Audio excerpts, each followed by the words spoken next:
इसमें से कौन सा स्टेज सबसे टफ है, प्रीलिम्स, मेंस या इंटरव्यू? सबसे टफ आपको क्या लगता है, कौन सा सबसे टफ? मैं ऐसा मानता हूं दोस्तों कि मेंस की तुलना में पीटी ज्यादा टफ है। हालांकि कुछ लोग बोलेंगे कि सर क्या हंसी वाली बात कर रहे हैं, पीटी तो बहुत लोगों का हो जाता है। नहीं, ऐसा नहीं है। देखिए, मेंस की तुलना में पीटी टफ क्यों है, इसको लॉजिकली समझिएगा, लॉजिकली समझिएगा। अभी अगर हम जेपीएससी का एग्जाम्पल लें तो आप देखिए जेपीएससी में लगभग 2,60,000 लोगों ने एग्जाम दिया अप्रोक्सीमेटली, इसी के थोड़ा बहुत आगे पीछे रहा होगा, ठीक है। 2,60,000 लोगों में 252 सीटें हैं, इसका 15 गुना रिजल्ट आएगा। हम राउंड फिगर में ले लेते हैं, 3800 रिजल्ट आएगा। अब आप 2,60,000 का 3800 के लिए परसेंटेज निकालेंगे तो कितना परसेंट आएगा आपको पता है? बहुत कम परसेंट आएगा, 1% भी नहीं आएगा, आधा परसेंट भी नहीं आएगा, उससे भी कम आएगा। एक बात तो होगा। दूसरी बात समझिए कि पीटी के एग्जाम में हो सकता है आप में से कई ऐसे साथी क्वालिफाई कर जाएं जिन्होंने पहले से कभी जेपीएससी की तैयारी नहीं की, आप एसएससी की तैयारी कर रहे थे, जेएसएससी की तैयारी कर रहे थे, आपने बढ़िया तरीके से झारखंड की कोई भी किताब पढ़ी, आपने जीएस पे थोड़ा सा कमांड किया और आपका पीटी का स्कोर अच्छा हो गया। मे भी हो सकता है, संभव है। लेकिन क्या मेंस के लिए तैयार हैं आप? क्या आपके पास राइटिंग स्किल है? क्या आपके पास लेखन शैली है? क्या आपके पास उस तरह के कंटेंट हैं, पॉइंट्स हैं? क्या आप जानते हैं कि मेंस में पॉइंट्स को कैसे व्यवस्थित तरीके से लिखा जाता है? ये सारी चीजें बहुत सारे लोगों के पास नहीं है। तो यदि मेरे से पूछा जाए तो मैं इस 3800 मेंस लिखने वालों को दो कैटेगरी में बांट के रखता हूं। पहला रखता हूं 2000 लोगों की कैटेगरी और दूसरा रखता हूं 1800 बच्चों की कैटेगरी। 2000 बच्चों की कैटेगरी ऐसी है जो कभी राइटिंग प्रैक्टिस नहीं करते हैं। इसका मतलब ये हुआ कि ये 2000, और मेरी बात समझिएगा, मैं बहुत गंभीर बात कर रहा हूं और बहुत काम की बात कर रहा हूं, और आप इस बात को समझिएगा कि ये 2000 जो बच्चे हैं ना, ये मेंस क्वालिफाई करेंगे ही नहीं। क्यों नहीं करेंगे? ये कभी राइटिंग प्रैक्टिस करते ही नहीं है, ना तो किया है और ना अभी करेंगे।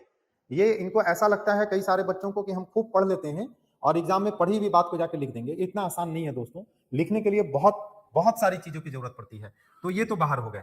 तो अब आप सोचिए कि यदि आप इस 2000 में शामिल नहीं है, यानी कि आप राइटिंग प्रैक्टिस करते हैं प्रॉपर तरीके से, आपके पास बेहतर कंटेंट है, यदि आप कंटेंट को सिस्टमाइज तरीके से रखने की कोशिश करते हैं, लिखने की क्षमता रखते हैं, लिखने की कोशिश करते हैं, बेहतर तरीके से डायग्राम, मैप, जो भी चीजें जहां पे रिक्वायरमेंट है, डाटा का इस्तेमाल करना जानते हैं, तो आप 1800 बच्चों की श्रेणी में हैं।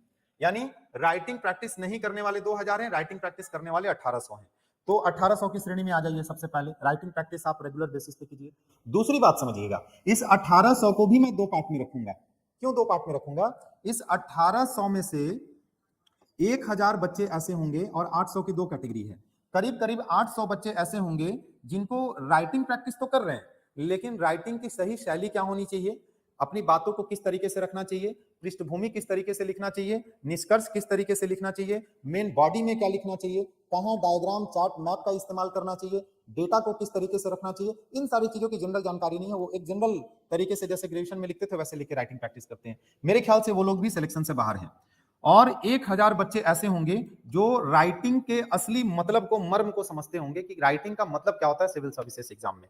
तो मैं आपको बताऊं अगर कुछ पॉइंट्स, तो सिविल सर्विसेज एग्जाम में आंसर राइटिंग का मतलब है सबसे पहला कि answer according to demand of question. Question क्या पूछा जा रहा है आपसे? आपसे पूछा जा रहा है कि कोई एक बात दिया गया और कहा कि इसकी चर्चा कीजिए, आपसे पूछा गया कि इसकी समीक्षा कीजिए, आपसे पूछा गया कि इसकी आलोचनात्मक समीक्षा कीजिए, आपसे पूछा गया कि इस बिंदु पे सुझाव दीजिए। दोस्तों, कमेंट कंटेंट आपके पास वही है, लेकिन उनको अलग अलग तरीके से प्रेजेंट करना पड़ेगा। कहीं पे आपको गुण दोषों की चर्चा करनी पड़ेगी, कहीं दोषों पे ज्यादा फोकस्ड होना पड़ेगा, कहीं गुण पे ज्यादा फोकस्ड होना पड़ेगा, कहीं आलोचना ज्यादा करनी पड़ेगी, कहीं सुझाव देना पड़ेगा, कहीं बहुत बैलेंस्ड होना पड़ेगा। तो आंसर के थोड़े फॉर्मेट, कंटेंट वही है, फॉर्मेट क्वेश्चन के अकॉर्डिंग थोड़ा थोड़ा बदल जाएगा। तो एक तो हो गया डिमांड ऑफ क्वेश्चन, क्वेश्चन आपसे डिमांड क्या कर रहा है, क्योंकि आपको पढ़ाने, मेरे द्वारा आपको पढ़ाने या आपके पढ़ने से ज्यादा जरूरी है कि आप जाने कि आपको एग्जाम क्वालिफाई कैसे करना है। तो एक तो हो गया डिमांड ऑफ क्वेश्चन। दूसरा हो गया आपके पास बेटर कंटेंट हो, बेटर कंटेंट हो, ऐसा नहीं कि कुछ भी जो बाकी सब लोग लिख रहे हैं वही हम लिख के आए। तो एक तो डिमांड के अकॉर्डिंग लिखना है, दूसरा कंटेंट आपके पास बेहतरीन हो। दो बात हो गई। तीसरी बात यह हो गई कि टू द पॉइंट लिखना है, टू द पॉइंट। आंसर एकदम टू द पॉइंट होना चाहिए। ज्यादा स्कोप नहीं है आपके पास, ग्रेजुएशन का मामला नहीं है कि आप लिखते चले जा रहे हो 4 पेज, 6 पेज, 8 पेज, 10 पेज भर के आ रहे हैं। आपके पास टू द पॉइंट लिखना। आप अगर देखिएगा तो एक क्वेश्चन का आंसर कितने शब्द में लिखना है, 40 क्वेश्चन का आंसर कितने वर्ड्स में लिखें, इसको लेकर आपको कंफ्यूजन है, क्योंकि क्वेश्चन पेपर में या सिलेबस में कहीं नहीं लिखा हुआ है। हम इसको दो तरीके से आपको समझाने की कोशिश करते हैं कि क्वेश्चन का आंसर आपको कैसे लिखना है या कितने वर्ड्स में लिखना है। तो मैं दो बातों से, दो लॉजिक से आपको बताता हूं कि कितना वर्ड्स लिखना है। एक क्वेश्चन है 40 मार्क्स का, तो इसको कैसे हम पता करेंगे कि कितना वर्ड्स में लिखना है? तो देखिए, जो आपका छठा पेपर है, छठा भी, माने साइंस एंड टेक्नोलॉजी का जो पेपर है आपका, उसमें लिखा हुआ है कि एक क्वेश्चन 32 नंबर का होगा और एक क्वेश्चन को 500 से 600 वर्ड में आपको लिखना है। ये लिखा हुआ है आपके उसमें, आपके छठा नंबर पेपर में पिछले साल जो पेपर आया, आप उठा के देखिए, आपको देखना चाहिए। आप नहीं देखेंगे तो आप जानेंगे कैसे? कोई बोलेगा 400 शब्द में लिख के आना, कोई बोलेगा 500 शब्द में लिख के आना, कोई बोलेगा 1000 शब्द में लिख के आना, कोई बोलेगा 800 शब्द में लिख के आना। तो आखिर हमको कैसे पता चले कि कितना शब्द में लिखना है? एक स्टैंडर्ड क्या होना चाहिए? तो आप अगर यहां से निकालने की कोशिश कीजिएगा तो आप भाई डिवाइड कीजिए ना, तो इसको डिवाइड कीजिएगा तो करीब करीब 16-17 शब्द आएगा, यानी एक मार्क्स के लिए 16-17 शब्द लिखने हैं। ये एक बात हो गया। दूसरा, यदि जेपीएससी का पुराना पैटर्न आप देखिएगा, ओल्ड पैटर्न ऑफ जेपीएससी, माने जो नया सिलेबस लागू हुआ है जीएस वाला, इसके पहले जो सिलेबस होता था उसका जीएस पेपर देखिएगा, तो उसमें इन्होंने जहां पे 20 नंबर के सवाल पूछे हैं वहां 400 शब्द कहा है लिखने के लिए, जहां 10 नंबर के सवाल पूछे हैं वहां 200 शब्द कहा है लिखने के लिए। इसका मतलब क्या हुआ दोस्तों कि एक नंबर के लिए 20 शब्द अप्रोक्सीमेटली लिखना है हमको पुराने वाले पैटर्न में। इसी तरीके से अगर आप यूपीएससी का पेपर देखिएगा तो उसमें भी करीब करीब आपको पता चलेगा कि एक नंबर के लिए 15 से 20 शब्द लिखने हैं। तो हमारा स्टैंडर्ड अगर आप निकालने का प्रयास कीजिएगा कि कितने शब्द लिखने हैं, तो एक नंबर के लिए 15 से 20। और मैं 3 लॉजिक दे रहा हूं। पहला लॉजिक मैं दे रहा हूं कि पेपर छठा में केवल एक ही पेपर में वर्ड लिमिट की चर्चा की गई है, 6 पेपर में, जिसमें कहा है 32 नंबर के क्वेश्चन के लिए आप 5 से 600 शब्द लिखिए, तो 16-17 वर्ड। तो एक तो यहां से आ गया, तो एक तो यहां से आपको पता चल गया। दूसरा, जेपीएससी का जो पुराना पैटर्न था उसमें इन्होंने 10 नंबर के लिए 200 और 20 नंबर के लिए 400 शब्द का है, तो एक तो दूसरा यहां से आ गया। और तीसरी बात मैंने आपसे कही कि यूपीएससी में जाइएगा तो यूपीएससी में 10 नंबर के सवाल के लिए जनरली 150 वर्ड अभी यूपीएससी देती है कि 10 नंबर का क्वेश्चन 150, यानी एवरेज 15 वर्ड। तो हम 15 से 20 स्टैंडर्ड रखते हैं एक वर्ड के लिए। तो आप खुद सोचिए ना कि 40 नंबर के लिए कितना हो जाएगा, तो 600 से 800 वर्ड, यानी आपका आंसर का दायरा कितना होना चाहिए? 600 से 800 वर्ड होना चाहिए 40 नंबर के लिए। ये एक लॉजिकल बात हमने आपको रखा है आपके सामने, जिसपे शायद आप ध्यान न दें। ठीक है, किस क्वेश्चन में डायग्राम? अरे भाई डायग्राम जहां पे रिलेवेंट होगा वहां पे बताना है। कैसे उनको अपनी गलती का पता होगा, चलिए ये सब हम डिस्कस करेंगे। अभी थोड़ा सा हम पढ़ रहे हैं, पहले उस पर हम लोग बात कर लें। लोग बोलते हैं जेपीएससी पीटी का तैयारी करने मेंस का तैयारी करो पहले। हाँ, एकदम सही बोलते हैं कि पीटी का तैयारी करने से पहले जेपीएससी मेंस करो। पीटी का तैयारी करने से पहले अगर मेंस की तैयारी करते हैं तो देखिए पीटी ऑटोमेटिकली आपका 60-70% तैयार हो जाता है, फिर आपको 20-30% एफर्ट लगाना है। खुद से भी कर सकते हैं, इधर उधर से कुछ नोट्स मटेरियल कुछ एनालिसिस करके कर सकते हैं, और मेंस के लिए तो आप बहुत माने मजबूती के साथ आप तैयार रहते हैं। ठीक है, चलिए, तो एक बात तो ये हो गया, वर्ड की बात हो गई। तो एक तो यहाँ पे टू दी पॉइंट लिखना है, दूसरा मैंने यहाँ पे लिख दिया आपको वर्ड लिमिट में लिखना है। ये मींस का आंसर लिखते समय आपको चर्चा मैंने ध्यान में रखना है, डिमांड ऑफ क्वेश्चन के हिसाब से लिखना है, बेटर कंटेंट लिखना है, टू दी पॉइंट लिखना है, वर्ड लिमिट से ज्यादा इधर उधर नहीं होना चाहिए। पता चले कि 600 से 800 शब्द लिखना, 1200 शब्द लिख के आ रहे हैं। दो नुकसान है। पहला नुकसान तो ये है कि आपको समय दूसरे क्वेश्चन के लिए कम बचेगा। दूसरा नुकसान ये है कि जो कॉपी चेक करने वाला है उसको अनुभव होता है कि आपने कितना वर्ड लिखा होगा, जनरली वो देख के काउंट कर लेते हैं, तो उनको लगेगा कि आप अनावश्यक बातें लिख रहे हैं, है ना। तो ये बात हो गई। अच्छा, अगली बात क्या है? अगली बात यह है कि आपका हैंडराइटिंग भी ठीक होना चाहिए। ठीक का मतलब कि जरूरी नहीं है कि बिल्कुल मोती के जैसा हो, लेकिन हैंडराइटिंग ऐसा हो जिसको कॉपी चेक करने वाला बिना स्ट्रेस के पढ़ सके।